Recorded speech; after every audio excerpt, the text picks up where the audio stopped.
Hello friends, నేను మీ Sanjay Nayak, real estate expert. గత 8 సంవత్సరాలుగా రియల్ ఎస్టేట్ ఇండస్ట్రీలో ఉన్నాను. ఇప్పటివరకు నేను నా టీం కలిపి 1000+ ప్రాపర్టీ సేల్ చేసిన ఎక్స్పీరియన్స్, అదేవిధంగా కొన్ని thousands of real estate new ఏజెంట్స్కి ట్రైనింగ్ ఇచ్చిన ఎక్స్పీరియన్స్. అండ్ నేను ఈ 8 సంవత్సరాల్లో హైదరాబాద్ సరౌండింగ్లో రియల్ ఎస్టేట్లో ఎలాంటి మార్పులు వచ్చినాయి అవి చూస్తూ ఉన్నాను. అండ్ నేను చేసిన బిజినెస్ కావచ్చు, నాకున్న ఎక్స్పీరియన్స్, నాకున్న నాలెడ్జ్, నాకున్న ఎనాలసిస్లో నేను హైదరాబాద్ని చూస్తున్న కోణంలో రాబోయేటువంటి 5 నుంచి 10 సంవత్సరాల తర్వాత ఎలా ఉండబోతుంది. అండ్ ఇప్పుడున్న మార్కెట్ కండిషన్లో చాలామంది ఏమంటున్నారంటే, ఈ నగరానికి ఏమైంది ఈ నగరానికి? ఒక సైడ్ ఏమో హైడ్రా అంటున్నారు, ఒక సైడ్ ఏమో రియల్ ఎస్టేట్ పడిపోయింది అంటున్నారు, ఒక సైడ్ ఏమో రియల్ ఎస్టేట్ భూమి తగ్గిపోయింది అంటున్నారు, ఒక సైడ్ ఏమో హైదరాబాద్ ఏమో సాచ్యురేషన్ పాయింట్కి వచ్చేసింది అని చెప్పి ఈ హైదరాబాద్ని బద్నాం చేస్తున్నారు. ఇది ఎంతవరకు నిజం? పాయింట్ నెంబర్ 1 మనం గుర్తుపెట్టుకోవాల్సింది ఏంటంటే, ఇది హైదరాబాద్ అనేది ఏదైతుందో ఇది నిన్న మొన్న వచ్చిన సిటీ కాదు. ఈ హైదరాబాద్ అనేది ఎవరో ఒకరిద్దరు చెప్పినంత మాత్రాన దీని మార్కెట్ అనేది పడిపోవడం జరగదు. ఎందుకంటే హైదరాబాద్ అనేది ఆల్రెడీ వెల్ ఎస్టాబ్లిష్డ్ సిటీ. హైదరాబాద్లో కొత్తగా ఏం రాకపోయినా సరే, మళ్ళీ చెప్తున్నా, హైదరాబాద్లో కొత్తగా ఏం రాకపోయినా పర్వాలే, ఇది ఆటోమేటిక్గా మంచి డెవలప్డ్ సిటీస్లోనే ఉంటుంది. దాంట్లో ఎలాంటి డౌట్ లేదు. నాకున్న ఎక్స్పీరియన్స్తో చెప్తున్నా.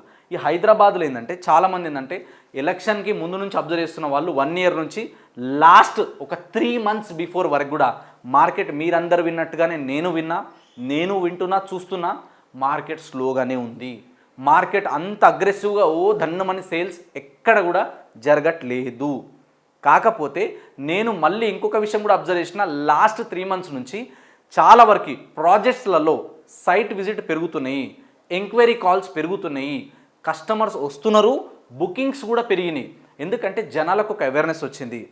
ఈ 10 సంవత్సరాలకి 5 సంవత్సరాలకి రియల్ ఎస్టేట్లో ట్రెండ్ చేంజ్ అవుతూ ఉంటుంది, రియల్ ఎస్టేట్లో కొత్త ఆరా వస్తూ ఉంటుంది ఒకటి అని చెప్పి అందరికి అర్థమవుతుంది.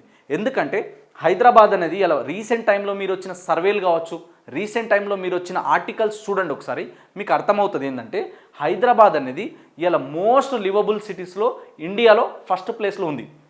ఢిల్లీ ఉంది, గుర్గావ్ ఉంది, ముంబై ఉంది, పూణే ఉంది, చెన్నై ఉంది, బెంగళూరు ఉంది. ఈ సిటీస్ అన్నిటికీ పక్కకి జరగండి అని పెట్టేసి హైదరాబాద్ అనేది ఫస్ట్ ప్లేస్లో ఉంది. ఇవాళ ఐటీ జాబ్లు హైదరాబాద్లో రోజు రోజుకి పెరుగుతున్నాయా తగ్గుతున్నాయా, దీన్ని బట్టి మనకు అర్థమైపోతుంది. ఇంకొకటి ఏంటంటే హైదరాబాద్కున్న న్యాచురల్ రీసోర్సెస్, ఇది మర్చిపోవద్దు మనం. క్లైమేట్ చాలా అద్భుతంగా ఉంటుంది, ఇది అందరికీ తెలిసిన విషయం. హైదరాబాద్లో తీసుకుంటే మనకి కాస్ట్ ఆఫ్ లివింగ్లో తీసుకుంటే ఒక 30,000 రీసెంట్గా వచ్చిన సర్వేలలో 30,000 సంపాదించే వ్యక్తి చాలా హ్యాపీగా హైదరాబాద్లో లైఫ్ని లీడ్ చేయొచ్చు. ఇక్కడ కుల మత భేదాలు అనేది ఏముండదు, ఎవరైనా రావచ్చు, ఎవరైనా ఇన్వెస్ట్మెంట్ చేయొచ్చు, ఎవరైనా సరే సేఫ్గా ఉండొచ్చు. హైదరాబాద్లో ఉన్న వాళ్ళకి సేఫ్టీ అనేది ఉంటుంది అని చెప్పి కూడా ఈ హైదరాబాద్ అనేది చాలాసార్లు ప్రూవ్ చేసింది. అండ్ ఇక్కడ తీసుకుంటే క్రైమ్ రేట్స్ కూడా చాలా తక్కువ compare to other cities. And ఇక్కడ తీసుకుంటే మనం హైదరాబాద్ ఏ విధంగా గ్రోత్ అయింది లాస్ట్ ఒక 10 to 20 ఇయర్స్ అన్నది మనం చూస్తున్నాం. ఇదే హైదరాబాద్లో ఓఆర్ఆర్ రాకముందు ఎవ్వరు కూడా హైదరాబాద్లో పలానా ఏరియా నార్సింగిలో కొనండి అంటే గంత దూరం అన్నారు. కాళీమందిర్ సరౌండింగ్ ఏరియాలో కిస్మత్పూర్, బండ్లగూడ జాగిరంటే గంత దూరమా, అడవిలో పోయి కొంటారా, ఏటీ అంటారు దాన్ని, ఆ ఏటీలో పోయి ఎవరైనా కొంటారా, ఇలాంటివి చెప్తుండే. తర్వాత తీసుకుంటే మనకి ఇక్కడ కోకాపేట కావచ్చు, కొల్లూరు కావచ్చు, ఈ ఏరియాలు ఈరోజు ఏ విధంగా డెవలప్ అవుతున్నాయి. ఈ గచ్చిబౌలి అని మాట్లాడుతున్నారు ఎంతసేపు, దీని ఇంపాక్ట్ ఒక 40 కిలోమీటర్ రేడియస్ ఏ విధంగా వచ్చిందన్నది మనం చూస్తున్నాం. ఆ తర్వాత తీసుకుంటే ఈ సరౌండింగ్ ఏరియాలో అంటే హైదరాబాద్ సరౌండింగ్లో తీసుకుంటే మనకి ఇప్పుడు మేజర్గా మెట్రో కనెక్టివిటీ phase 1 రావడం, ఫ్యూచర్లో phase 2 రావడం, రీజనల్ రింగ్ రోడ్ ప్రపోజల్ ఉండడం, జనసాంద్రత రోజు రోజుకి పెరుగుతూ పోవడం వల్ల ఇక్కడ మనం ఎక్కడ తీసుకున్నా ఇప్పుడు పర్ ఎస్ఎఫ్టీ వచ్చేసి 5,000 నుంచి 6,000 రూపాయలు ఉంది పర్ ఎస్ఎఫ్టీ. అంటే మీరు దీన్ని బట్టి అర్థం చేసుకోవచ్చు, ఇప్పుడున్న జనాభాకి రాబోయేటువంటి 10 సంవత్సరాలలో పెరిగే జనాభాకి Hyderabad is one of the best location. So హైదరాబాద్లో ఈ మార్పులు చెరుపులు కామన్.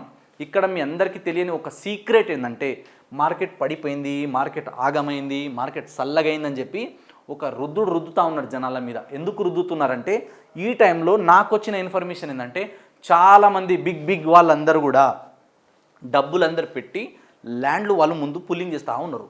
ముందు అన్నీ వాళ్ళ దగ్గర వచ్చేసిన తర్వాత అప్పుడు దడేలు మన మార్కెట్ పెంచుతారు ఒకటేసారి. అప్పుడు ఏమవుతుంది అంటే, అరే మొన్నటిదాకా ఎవరు దేకలే కదా రియల్ ఎస్టేట్ని, మొన్నటిదాకా రియల్ ఎస్టేట్ పడిపోయింది అన్నారు కదా అంటే, ఇది రియల్ ఎస్టేట్లో ఒక రకమైన బిజినెస్కి స్ట్రాటజీ అని కూడా చెప్పొచ్చు. ఏ బిల్డర్ కూడా, ఏ డెవలపర్ కూడా తక్కువ రేట్ల లాస్ అయ్యి ఎవరు మాత్రం బిజినెస్ చేస్తలే. నేను చాలామంది బిల్డర్లు, చాలామంది అసోసియేషన్ వాళ్ళు నాతో టచ్లో ఉన్నారు కాబట్టి వాళ్ళని అడిగి తెలుసుకున్నది ఏంటంటే ఎవ్వరు కూడా రూపాయి తగ్గించి అమ్ముతలేరు. వాళ్ళు పెట్టుకున్న ప్రాఫిట్లో నుంచి 1 రూపీ 2 రూపీస్ తప్ప వాళ్ళ లాస్లు అయితే ఎవరు అమ్మట్లేదు. అండ్ లాస్ట్ 3 మంత్స్ నుంచి మనం చూస్తున్నాం కదా, రెగ్యులర్ సైట్ విజిట్లు పెరిగినాయి, రెగ్యులర్ ఎంక్వైరీ కాల్స్ పెరిగినాయి. సో దీనివల్ల ఏంటంటే హైదరాబాద్ నెక్స్ట్ ఒక బూమ్ రాబోతుంది. మార్కెట్ ఒకటేసారి పుంజుకునే ముందు ఇలాంటి హడల్స్ ఉంటాయి. పెద్ద అనౌన్స్మెంట్ రాకముందు మార్కెట్ ఎప్పుడు ఇట్లా చల్లగానే ఉంటుంది. ఎవరైనా హైదరాబాద్ కానీ, మళ్ళీ చెప్తున్నా, హైదరాబాద్ నుంచి 50 కిలోమీటర్లు 100 కిలోమీటర్ రేడియస్ ఎక్కడ మీరు ప్రాపర్టీ కొన్నా ఖచ్చితంగా అప్రిషియేషన్ వస్తుంది. కానీ ఈ రోజున్న మార్కెట్లో మేజర్గా మనం చూడాల్సింది హైదరాబాద్ ఓఆర్ఆర్ నుంచి RRR వరకు హెచ్ఎండిఎల్ లిమిట్స్ ఎక్స్పాండ్ అవుతుందా లేదా గుర్తుపెట్టుకోండి. హెచ్ఎండిఎల్ లిమిట్స్ తర్వాత నెక్స్ట్ మనం మెట్రో ఎక్స్పాన్షన్ అవుతుందా లేదా చూడండి, రీజనల్ లింక్ రోడ్ వస్తుందా లేదా చూడండి. ఆ తర్వాత రాబోయేటువంటి 10 సంవత్సరాల్లో ఎక్కడెక్కడ కొత్త ఇన్ఫ్రాస్ట్రక్చర్ రాబోతుంది ఒకసారి చూడండి. ఎక్కడెక్కడ కొత్త ఎంప్లాయ్మెంట్ ఆపర్చునిటీ క్రియేట్ కాబోతుంది చూడండి. ఎక్కడ ఇండస్ట్రీస్ ఎంప్లాయ్మెంట్ గ్రో అవుతుందో అక్కడ చూడండి. రాబోయే రోజుల్లో సిటీ లోపల ఎంత జనాభా పెరుగుతుంది, ఏ విధమైన ఆపర్చునిటీస్ రాబోతున్నాయన్న చూడండి. సో హైదరాబాద్ కానీ, హైదరాబాద్ చుట్టుపక్కల ఎవరు ఇన్వెస్ట్మెంట్ చేయాలనుకున్నా మీకు మార్కెట్తో సంబంధం లేదు. మార్కెట్ మళ్ళీ బూమ్ రాబోతుంది, మార్కెట్ మళ్ళీ పికప్ అందుకోబోతుంది. ఎవరెన్ని హైదరాబాద్కి నెగిటివ్ చెప్పినా మీరు రాసి పెట్టుకోండి నా మాట. సంజయ్ నాయక్ నేను మళ్ళీ చెప్తున్నా, నాకున్న ఎక్స్పీరియన్స్తో, నాకున్న నాలెడ్జ్తో మీకు చెప్తున్నా, నెక్స్ట్ 2 ఇయర్స్ తర్వాత అద్భుతమైన అప్రిషియేషన్ రాబోతుంది హైదరాబాద్ సరౌండింగ్. సో ఇప్పుడు ఇన్వెస్ట్మెంట్ చేసిన వాళ్ళు 2030 తర్వాత మీ దగ్గర ముట్టిందల్లా బంగారం అవుతుంది ఈ ఏరియా సరౌండింగ్ అంతా కూడా. కాబట్టి ఇన్వెస్ట్మెంట్ చేయాలనుకునే పాయింట్ ఆఫ్ వ్యూలో ఉంటే కనుక ఎవ్వరి మాటలు వినకండి, వందల వీడియోలు చూసి కన్ఫ్యూజ్ కాకండి. డబ్బులు ఉన్నాయా, ఒక రియల్ ఎస్టేట్ ఎక్స్పర్ట్ సలహాలు తీసుకోండి. మీ బడ్జెట్లో ఎక్కడ వస్తుంది, ఎక్కడ గ్రోత్ అవ్వడానికి స్కోప్ ఉంది, ఆ లొకేషన్ ప్రైమ్ లొకేషనా కాదా, రైట్ డెవలపర్ రైట్ బిల్డరా కాదా, అక్కడ రైట్ ప్రైస్లో వస్తుందా లేదా చూసి ఇన్వెస్ట్మెంట్ చేయండి. సేఫ్ ఉంటుంది, సెక్యూర్ ఉంటుంది, రిటర్న్ ఆన్ ఇన్వెస్ట్మెంట్ బాగుంటుంది. ఫుల్ డీటెయిల్స్ తెలుసుకోవాలి అనుకుంటే సంజయ్ నాయక్, నేను మీ బ్రదర్, కాల్ చేయండి. 9502682042 అనే నెంబర్ కాల్ చేయండి. Thank you so much. This is Sanjay signing off. ఇది నాకున్న నాలెడ్జ్, నాకున్న ఎక్స్పీరియన్స్తో మీకు షేర్ చేయడం జరుగుతుంది. Thank you.